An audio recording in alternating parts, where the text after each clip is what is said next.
Hello, I'm Ingrid Estrella. Welcome to Inside City, an interview show produced by the students of San Diego City College. Each week, we're talking to the newsmakers of the campus. Today, we're going to be talking to Dora Meza from the Veterans Service Center. But first, we're going to give you a sneak peek into it. Let's take a look. Here at San Diego City College, nearly 20% of the students are military members.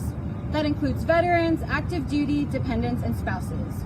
The Veterans Service Center at City provides a range of support services. It includes academic and wellness resources along with help to build a community. The Service Center has knowledgeable staff and volunteers to help you navigate through your benefits and career goals, led by Dora Meza. Meza and her team coordinate networking and social events for their students. And they also assist with honoring service members with events like this week's Veterans Day Remembrance Service.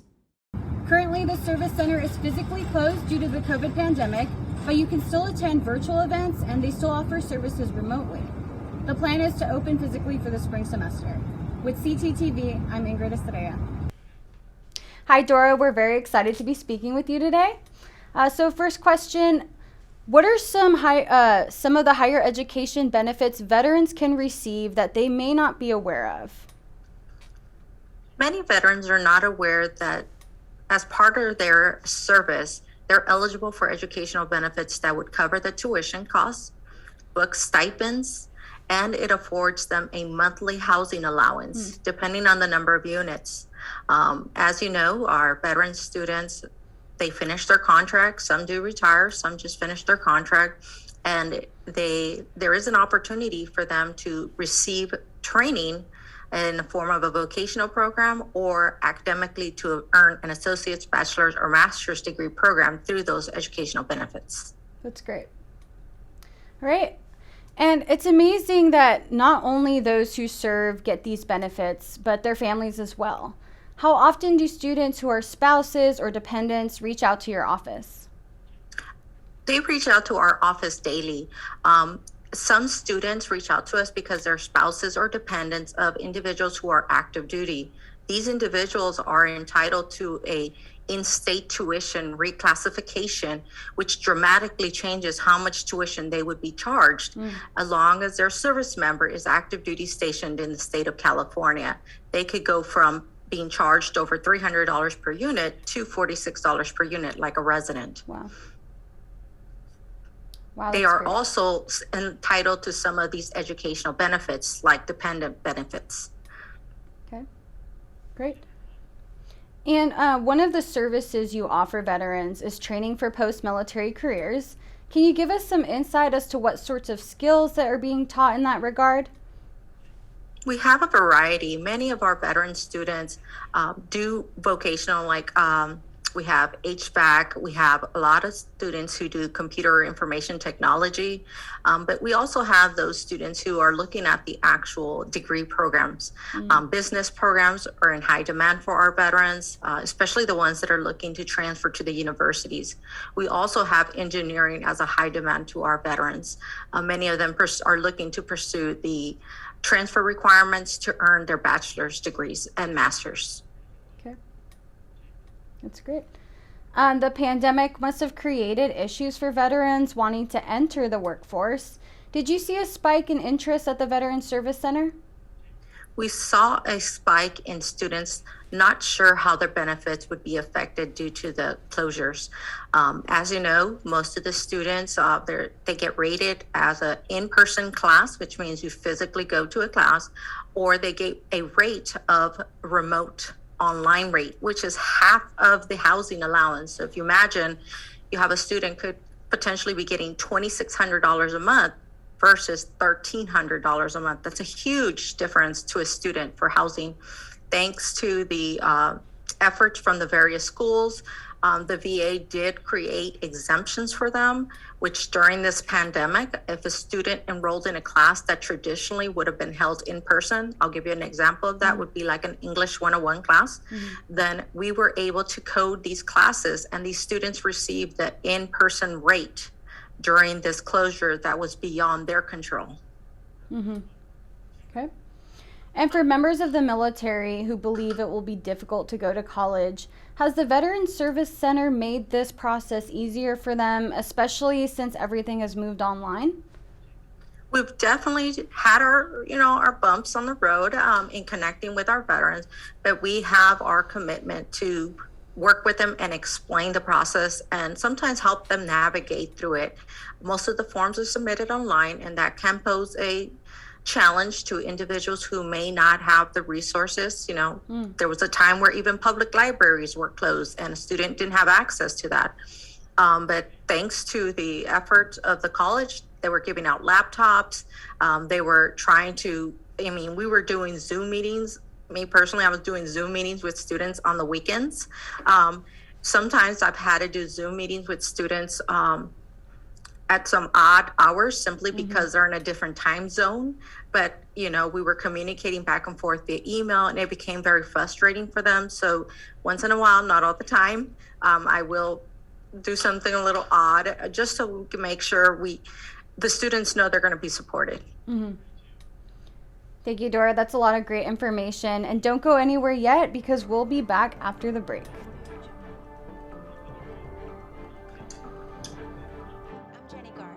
And as a mother of 3, I know kids worry about a lot of things. Getting enough food to eat shouldn't be one of them.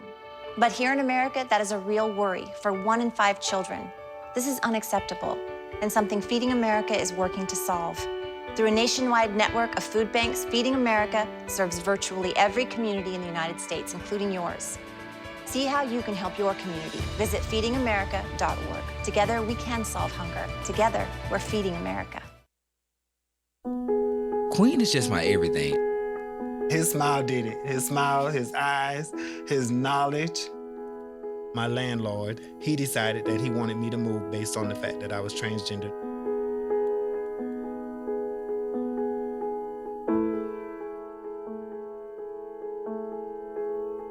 Let's just respect people in everyday life for just being human. Welcome back to Inside City. We're back with our guest, Dora Meza. So, Dora, the military population is primarily male. You have a daughter in the Navy, and more women are entering the service. Tell us what inspired your daughter to join the military and why you think more women are following that path. She was inspired by her uncle. I do have family members who are retired military, Army Ranger, Navy. We have some in the Marines, and then we have some that are active duty. But she really was inspired by his commitment and dedication to the service. She was one of those children that unfortunately grew up as part of that post 9/11 era. She was in kindergarten when that whole thing happened.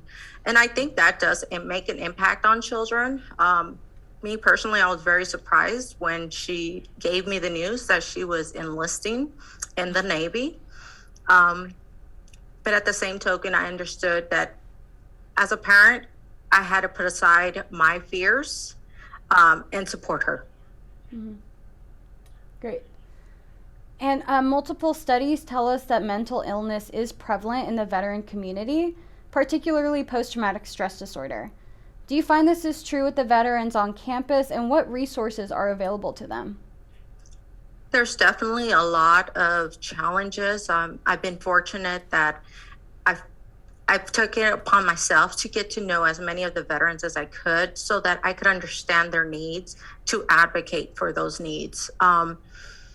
Some of them have shared heartbreaking stories of situations they were exposed to as part of the military.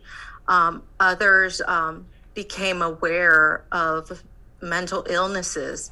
And so that's where we connect with our mental health office, and we have amazing counselors that do workshops for our veterans. Just because once they've separated, we've noticed that many of them feel alone. They no longer have that group of men and women that are with them 24/7 or as part of a deployment. And so we want to make sure we continue to have them engage and have them come in and be a part of the campus community and feel like they are an important role in this community, because they truly are. Yeah, great. And the City College campus is scheduled to fully reopen this spring. How do you expect that to impact the Veterans Service Center? I'm hoping that it creates an opportunity for more veterans that are not aware of the center to get to come together to this amazing place and see all the resources that we have. We offer snacks in there to address food insecurities, and we direct them to our food pantry. We have prospective employers who are constantly reaching out to us to post flyers because they're specifically looking for veterans. Veterans have an amazing skill set that are not found in the civilian population. So we have lots of employers who are interested in seeking our veterans. We also have computers available for them to use for personal purpose, for homework, research. We have a study space, and we just created a private office for our students to be able to meet with academic counselors and a voc rehab counselor that will be doing a rotation in the center. All this was courtesy of a $300,000 grant that the college received from the California Community College Chancellor's Office. And it was designed to create an all-in-one space for our veterans so they wouldn't be lost in the cracks of, not knowing what department to go to or for what things are available to them. So once the center opens, we'll have veteran work studies in there again, along with the staff doing rotations. They'll assist the veterans with applying. And this is also their dependents and spouses. They're also welcome in the space. They'll help them with application for financial aid. They'll help them enroll in classes. They'll help them submit the forms. We want to make the process as simple as possible for them so that they can focus on their academics and not the paperwork. Thank you, Dora, so much for joining us. That was really great. And that was a lot of great information, and we really appreciate your time. By the way, a Veterans Day is this week, and we want to thank all of our veterans for their service. To learn more about the Veterans Service Center, visit sdcity.edu and search for military. That's all we have for tonight on this edition of Inside City. Thank you for joining us. Find it all on sdcitytimes.com, and remember to follow SD City Times on Twitter, YouTube, and Instagram.